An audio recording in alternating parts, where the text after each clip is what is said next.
think I can talk about many because things have been very dynamic. So we are looking at multiple ways of approaching our consumers, existing database of customers.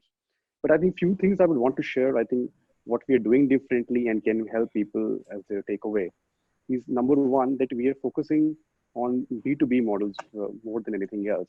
People in our industry mostly understand B2B as a channel partner, agent distribution model. I think what we are looking at is, as people were saying, that we have to slightly conscious about our spends that we are doing. So we are focusing on where the sales can come first. As we almost said, it is of course about our existing database. So what we're doing is we are engaging very, very constantly with the existing database. I can cite some of the examples.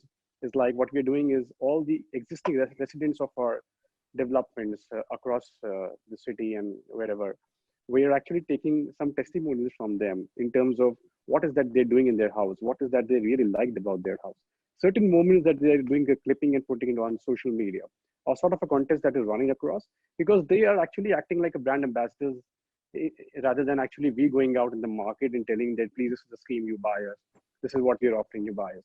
So that's a very strong engagement that is happening. And because people see, real estate has been a very localized and a regionalized game.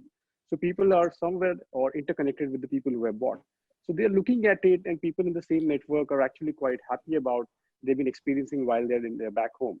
Those things are actually spreading out in a very, very strong message on a social media or on the other digital platforms. So my only point I'm trying to make here is that the platform is common to everybody. It's not that people don't know about social media. They're very well aware that this is going to be a next phase of digitization. But it is absolutely very important that how do I choose the medium which I'm going to communicate? How do I do that? How do I enable people to actually get onto the platform and do engage with us? So that's number one. Number two is, I would say that it's talking about probably how do you optimize your spend, which is the very first thing I talk about. So I can tell you how we're doing it. So what we're doing is we have actually selected some of the organizations who complements us and doesn't compete with us, but the audience is quite common. For example, let's say a brand like Audi, a brand like Mercedes, a brand like even as smaller as Honda. So depending on the segment that we are operating for that property, so let's say the property is about 2 crores, we identified that most of our consumers actually drive a brand like Honda or a Ford. So we tied up with them and we said that we will do a dual marketing, we'll do a sort of a joint marketing where the leads generated can be serviced by both of us in a complementing manner.